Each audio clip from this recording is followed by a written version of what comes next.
नमस्कार मेरे प्रिय साथी मित्रों। देश में आर्थिक सुधारों के प्रणेता माने जाने वाले हमारे पूर्व प्रधानमंत्री डॉक्टर मनमोहन सिंह का साथियों निधन हो गया, जिनका उम्र साथियों 92 वर्ष था। उन्होंने दिल्ली के एम्स में अंतिम सांस ली। उनके इस निधन पर साथियों उन्हें विनम्र श्रद्धांजलि साथियों। आइए साथियों नेक्स्ट खबर देखेंगे। सर सरकारी बैंकों की भर्ती के लिए स्नातक में 55% अंक जरूरी है साथियों। इससे संबंधित क्या है खबर। उत्तर प्रदेश सहकारी संस्थागत सेवा मंडल ने जिला सहकारी बैंकों में सीधी भर्ती के रिक्त पदों को भरे जाने के लिए शैक्षणिक योग्यता और पदनाम का नए सिरे से निर्धारित किया गया है। जिला सहकारी बैंकों की सीधी भर्ती के लिए पदों पर अधियाचन को ई अधियाचन पोर्टल पर ऑनलाइन भेजने को कहा गया है। प्रबंधन कनिष्ठ प्रबंधक सहित श्रेणी के 3 सभी पदों के लिए अब स्नातक में 55 अंक वाले ही आवेदन कर सकेंगे। अब तक 45% अंक तक का मानक था और वाणिज्य और शास्त्र गणित सांख्यिकी में एक विषय के साथ न्यूनतम 55% अंक के साथ स्नातक जरूरी, जिसमें साथियों कंप्यूटर में ओ लेवल, बीटेट, बीई और BCA, MCA, banking, finance, HR में बीबीए, एमबीए, एचआर में पीजीडीएम वाले भी आवेदन कर सकते हैं। ये साथियों रहा सरकारी बैंकों की भर्ती से संबंधित, जिसका साथियों 55% अंक जरूरी कर दिया गया। ये रहा साथियों। नेक्स्ट खबर देखेंगे बिहार शिक्षक नियुक्ति से संबंधित, जिसमें साथियों टीआरई 3.0 के साथियों टीजीटी का रिजल्ट भी आ गया। पीआरटी टीजीटी का रिजल्ट आया था साथियों। पीजीटी का विद्यार्थी रिजल्ट का वेट करे, जिसका भी रिजल्ट जारी कर दिया गया है। बिहार लोक सेवा यानी बीपीएससी ने शिक्षा विभाग के उच्च माध्यमिक विद्यालयों में शिक्षक के 24,811 पदों पर नियुक्ति के लिए रिजल्ट जारी कर दिया है। रिजल्ट में बैकलॉग रिक्ति को भी शामिल किया गया है। रिजल्ट चेक करने के लिए उम्मीदवार को बीपीएससी की ऑफिशियल वेबसाइट पर जाना होगा। बीपीएससी की आधिकारिक वेबसाइट पर विषयवार अभ्यर्थी को रोल नंबर की सूची दी गई है साथियों। साथ ही विषयवार कटाव भी जारी की गई है। कक्षा 11वीं और 12वीं के शिक्षा विभाग में हिंदी विषय में 1130 उम्मीदवारों को सफल किया गया है। वहीं उर्दू में 586 उम्मीदवार और अंग्रेजी में 972 उम्मीदवार, संस्कृति में 363 उम्मीदवार और बंगला में 7 उम्मीदवार, मैथिली में 19, गणित में 779, फिजिक्स में 441 और केमिस्ट्री में 273 उम्मीदवार साथियों, बॉटनी में 256 उम्मीदवार साथियों, जिसका रिजल्ट जारी किया गया है। यह बीपीएससी टीआरई 3.0 का साथियों पीजीटी के रिजल्ट से संबंधित खबर। नेक्स्ट खबर देखेंगे साथियों। शिक्षक भर्ती उच्च माध्यमिक में 12,000 से अधिक उत्तीर्ण हुए हैं साथियों। बीपीएससी जो 50% उसी संबंधित है साथियों, जिसका साथियों टोटल के लिए 12,960 अभ्यर्थियों को सफल किया गया है सभी विषय में साथियों, जिसमें साथियों 50% सीटें खाली रह गई है।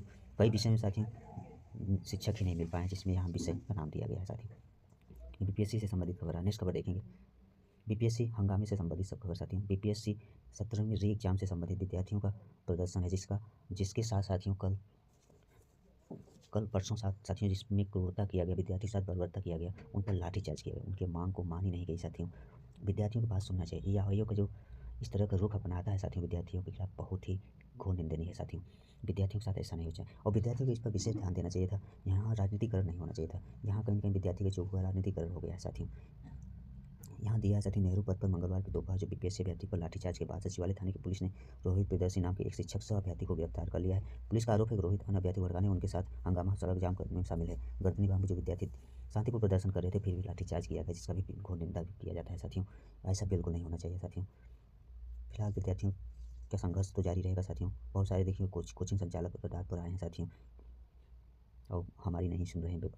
आयोग बिल्कुल विद्यार्थियों नहीं सुन रहा साथियों। इसमें मीडियाकर्मी भी जोर शोर से आवाज़ उठाएं, जिस तरह से विद्यार्थी उत्तर प्रदेश लोक सेवा में प्रदर्शन किए थे साथियों, बिल्कुल राजनीतिकरण नहीं हुए थे साथियों। बीपीएससी में राजनीतिकरण का प्रभाव पड़ा है साथियों। नेक्स्ट खबर देखेंगे। नए साल में 3 लाख नौकरियां देंगे साथियों। यहाँ नौकरियां देने की बात करें और बीपीएससी के छात्रों को पीट भी रहे हैं, ये तो गलत है साथियों।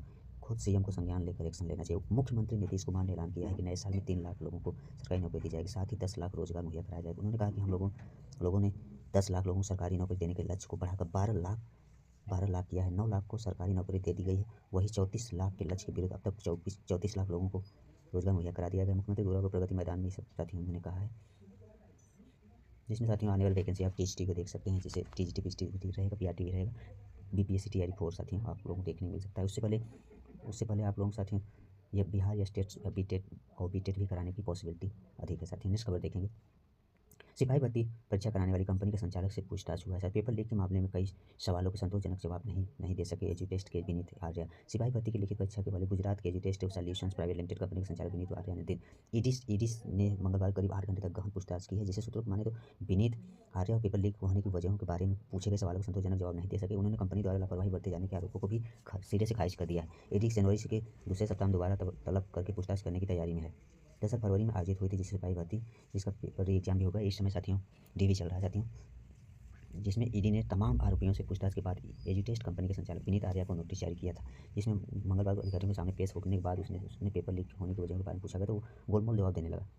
हाँ साथी, चोर वही नहीं कहेगा कि हमने चोरी किया है। वही अहमदाबाद के वेयर हाउस में पेपर बॉक्स की सुरक्षा का पुख्ता बंदोबस्त नहीं किए जाने के बारे में पूछे जाने पर उन्होंने सारा ठीक रहा। उत्तर प्रदेश पुलिस भर्ती प्रोन्नति बोर्ड पर ही फोड़ दिया। अब ईडी भर्ती बोर्ड से टेंडर के दस्तावेज लेने के बाद उन्हें दोबारा तलब करेंगे। इसी दौरान टेंडर में दी गई शर्तों के बारे में भी उनसे पूछताछ करेंगे साथियों। नेक्स्ट एक खबर है साथियों, यूपीपीसी से संबंधित खबर जिसका पेपर लीक हुआ था। नेक्स्ट खबर देखेंगे, शारीरिक मानक परीक्षा में पहले दिन साथियों जिसमें से 4,984 में से 150 साथी अभ्यर्थी अनुपस्थित रहे।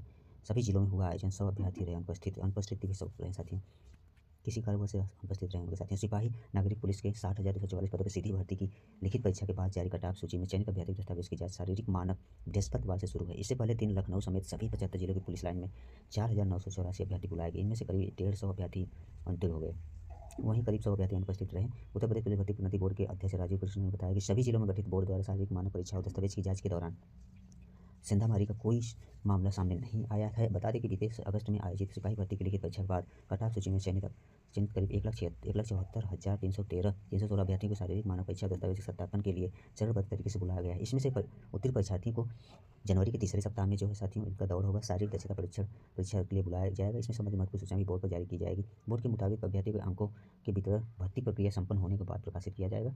शारीरिक मानक परीक्षा का परिणाम भी परीक्षा वाले दिन ही जारी करने की व्यवस्था की गई। भर्ती बोर्ड के अध्यक्ष ने बताया कि सभी जिलों में बोर्ड सहित किए गए, इसमें सभी प्रशासन, स्वास्थ्य और शिक्षा विभाग के अधिकारियों को शामिल किया गया है। ये रहा साथियों यूपीपीडी एग्जाम संबंधित खबर। आज साथियों 27 दिसंबर के रहा साथियों महत्वपूर्ण खबर साथियों, जो सभी प्रतियोगी छात्र छात्राओं के लिए इंपॉर्टेंट रहेगा साथियों। धन्यवाद साथियों।